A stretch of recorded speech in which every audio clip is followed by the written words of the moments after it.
जर तुम्हाला चिकनचा पातळ रस्सा आवडत असेल, पण त्यात कांदा खोबऱ्याचं वाटण घातलेलं आवडत नसेल, कधी-कधी आपण खूप घाईत असतो आणि वाटण करायला वेळच नसतो, पण तरीही चिकन रस्सा मात्र चवीला भारीच झाला पाहिजे. म्हणून आज मी तुमच्यासाठी घेऊन आली आहे बिना कांदा खोबऱ्याचं वाटण न घालता चिकन रस्सा चमचमीत, चवीला एकदम भारी कसं बनवायचं. म्हणून ही रेसिपी तुम्ही शेवटपर्यंत नक्की बघा आणि तुम्ही इथे पाहू शकतात की चिकनचा रस्सा किती पातळ असा आहे आणि ह्यामध्ये कांदा खोबऱ्याचं वाटण सुद्धा घातलेलं नाही आणि तरी पण हा चिकन रस्सा खूप चवीला भारी बनून तयार होतो. म्हणून तुम्ही सुद्धा हा व्हिडिओ शेवटपर्यंत नक्की पहा, कारण मी तुम्हाला चिकन रस्सा बनवताना खूप काही टिप्स सांगणार आहे, जेणेकरून तुमचाही चिकन रस्सा एकदम चवीला भारी होईल. चला तर मग झणझणीत आणि झटपट हा चिकन रस्सा बनवायला घेऊया. सर्वात आधी तर मार्केटमधून चिकन आणायचं आहे. इथे चिकन आणलेलं आहे, ते मी आता प्लेटमध्ये काढून घेते आणि हे चिकन ना 1/2 किलो इतकं आहे. आता तुम्ही तुमच्याप्रमाणे घेऊ शकतात आणि आता हे चिकन स्वच्छ करून घेणं पण तितकंच गरजेचं आहे. आता इथे मी चिकन हे स्वच्छ करून घेणार आहे आणि चिकन कसं स्वच्छ करायचं ह्याची सुद्धा व्हिडिओ आहे, तिथे जाऊन नक्की तुम्ही बघा. आणि त्यानंतर इथे चिकन हे स्वच्छ करून घेतलेलं आहे. आधीचं चिकन आणि आताचं चिकन तुम्ही बघू शकता. तर अशा प्रकारे चिकन स्वच्छ करून घ्यायचं आहे आणि त्यानंतर ना ह्या चिकनमध्ये बटाटासुद्धा घालणार आहे, कारण आमच्या घरी चिकनमध्ये बटाटा घातलेला ते सगळ्यांनाच खूप जास्त आवडतं आणि भारी पण लागतं खाताना. नक्की बटाटासुद्धा घाला आणि त्यानंतर इथे लागणारे साहित्य मोजकेच आहेत, जास्त काही साहित्य लागत नाही आहे. तर इथे घेतलेलं आहे वाटण हे वाटण आहे आलं, लसूण, मिरची याचं वाटण आहे. त्यासोबत कांदा आणि टोमॅटो, अजून कढीपत्ता आणि काही खडे मसाले घेतलेले आहेत. त्यानंतर इथे मी हे कुकरमध्येच बनवणार आहे, कारण कुकरमध्ये पटकन होतं. जर तुम्हाला पातेल्यात करायचं असेल तर तुम्ही पातेल्यातसुद्धा करू शकतात. त्यानंतर तेल घालायचं, तेल व्यवस्थित गरम होऊन द्यायचं आणि त्यानंतर मग खडे मसाले टाकलेले आहेत. इथे मी दालचिनी आणि तेजपत्ताच घातलेला आहे. तुमच्याकडे अजून काही खडे मसाले असेल ते सुद्धा टाकू शकतात आणि कढीपत्त्याची सुद्धा फोडणी द्यायची आहे. एकदा तुम्ही चिकनच्या रस्सामध्ये कढीपत्त्याची फोडणी देऊन बघा, तो चिकन रस्सा चवीला एकदम भारी बनून तयार होतो. आणि त्यानंतर मी इथे बारीक चिरून घेतलेला कांदा घालायचा आहे. कांदा मी थोडंसं जास्तच घातलेला आहे, त्यामुळे अजून चिकन रस्स्याला छान चव येते रस्स्याला. म्हणून कांदा थोडा जास्त घालायचा आहे आणि छान असं परतून घ्यायचं आहे. आजकाल तर आपण पाहत आहोत की गॅस सिलेंडरची किती टंचाई चालू आहे, त्यामुळे स्वयंपाकघरात जास्तीत जास्त कुकरचा वापर करा. आणि अजून एक महत्त्वाची टिप्स की कांदा परतून घेत असताना गॅस न मंद आचेवरतीच ठेवा, फास्ट गॅसवरती कांदा परतून घ्यायचा नाही आहे. त्यानंतर इथे वाटण घालायचं आहे, फक्त हेच वाटण घालणार आहे. ह्याशिवाय कोणतेही वाटण या चिकन रस्सामध्ये घालायचं नाही आहे.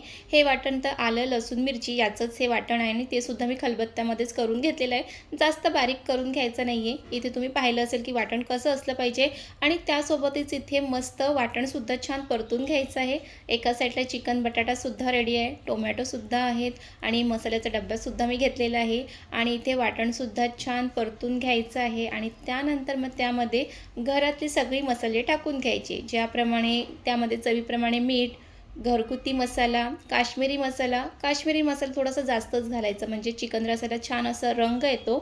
हळद घालायची आहे आणि त्यानंतर त्यामध्ये गरम मसालासुद्धा घालणार आहे. चिकनचा गरम मसाला घालायचा, तो नसेल तर तुमच्या घरी जो कोणता गरम मसाला असेल तो सुद्धा तुम्ही घालू शकतात.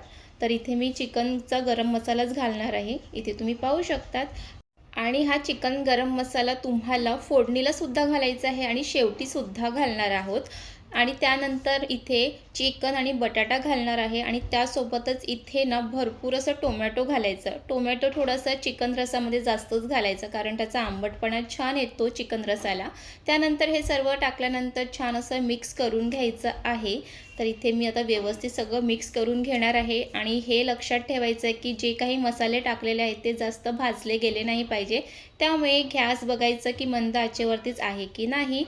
तर चला हे आता छान असं मी मिक्स करून घेते आणि तुम्ही तिथपर्यंत आपल्या चॅनलला सबस्क्राईब केलं नसेल तर सबस्क्राईब करून घ्या आणि रेसिपी आवडत असतील तर लाईक करा आणि कमेंटसुद्धा करत चला, कारण तुमच्याच कमेंट्समुळे मला अशा छान छान रेसिपी, छान छान ब्लॉग घेऊन यायला मोटिवेट मिळतो. आणि इथे छान असं मिक्स करून झालेलं आहे. इथे तुम्ही पाहू शकतात की बटाटा आणि चिकनला छान असे मसाले लागलेले आहेत आणि तुम्हाला चिकनचे खूप काही वेगवेगळ्या पद्धतीचे रेसिपी खायला आवडत असतील ना, तर आपल्या चॅनलवरती चिकनच्या बऱ्याच रेसिपी आहेत, ते तुम्हाला आपल्या चॅनलवर मिळून जातील तर नक्की बघा।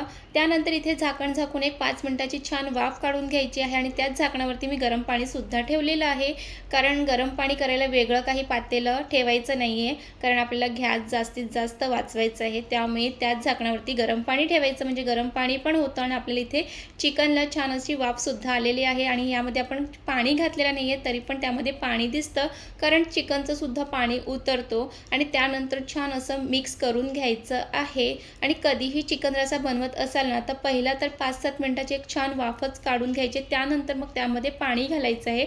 आता इथे मी पाणी घालून घेणार आहे। आता तुम्हाला जितका रस्सा पातळ पाहिजे, जितका रस्सा तुम्हाला चिकनमध्ये हवा त्याप्रमाणे तुम्ही त्यामध्ये पाणी टाकून घ्या। इथे मी पाणी टाकून घेतलेलं आहे, जितका आम्हाला रस्सा पाहिजे त्याप्रमाणे मी इथे पाणी टाकलेलं आहे। आणि त्यानंतर मग कुकरचं झाकण लावून मस्त एक 5-6 शिट्या काढून घ्यायच्या आहेत।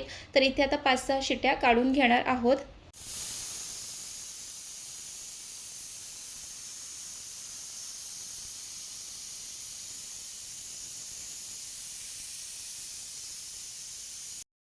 आणि इथे कुकरच्या शिट्ट्यासुद्धा झालेल्या आहेत आणि कुकरसुद्धा थंड झालेला आहे। तर चला इथे कुकरचं झाकण उघडून बघूया आणि इथे तुम्ही पाहू शकतात की किती ना चिकन रस्स्याला छान अशी तरीसुद्धा आलेली आहे। आणि तुम्हाला इथे दाखवते की चिकन आणि जे काही बटाटा आहे ते सुद्धा छान असं शिजलेलं आहे। आणि खरंच सांगते, हा चिकन रस्सा चवीला खूप भारी लागतं। एकदा नक्की तुम्ही ह्या पद्धतीने चिकन रस्सा बनवून बघा, कारण ह्यामध्ये कढीपत्त्याची फोडणीसुद्धा घातलेली आहे, खडे मसाले घातलेले आहेत आणि आलं, लसूण, मिरची याचं ना भरपूर असं वाटण घातलेलं आहे। फक्त कांदा खोबऱ्याचं ह्यामध्ये वाटण घातलेलं नाही। आणि त्यानंतर एक महत्त्वाची टिप्स की ह्यामध्ये ना थोडंसं गरम मसाला शेवटी घालायचा आहे आणि एक छान 1 मिनिटाची वाफ काढून घ्यायची आहे, कारण शेवटी तुम्ही जर गरम मसाला घातला ना की ह्या चिकन रस्स्याला अजून खूप छान चव येते। एकदा नक्की ट्राय करा। आणि त्यानंतर ह्यामध्ये भरपूर अशी कोथिंबीर घालायची आहे आणि थोडंसं लिंबाचा रस ह्यामध्ये घालायचा आहे। लिंबाचा रस तर नक्कीच घालून बघा, जास्त नका घालू, एकदम थोडंसंच घालायचं, जास्त घातलं तर मग भाजी ही आंबट होऊ शकते। आणि त्यानंतर छान असं मिक्स करून घ्यायचं आहे आणि अगदी हे चिकन 15 मिनिटात बनून तयार होते, जर तुम्ही कुकरमध्ये बनवलात तर। आणि तुम्हाला सुद्धा कांद्या खोबऱ्याचं वाटण न घालता चिकन रस्सा बनवायचा असेल तर नक्की तुम्ही ह्या पद्धतीने बनवा। खूप भारी हा रस्सा बनून तयार होतो। आणि तुम्हाला आजची रेसिपी आवडली असेल तर नक्कीच लाईक करा, कमेंट करा, चॅनलला सबस्क्राईब करायला विसरू नका। तर चला मी मस्त असा हा चविष्ट चिकन रस्सा खायला आता मस्त भातासोबत घेते। फक्त भात आणि असा गरमागरम हा चिकन रस्सा, आणि त्यासोबत जर तुम्ही भाकरीसुद्धा घेतली ना तांदळाची, खूप छान लागते। पुन्हा भेटूया, बाय बाय।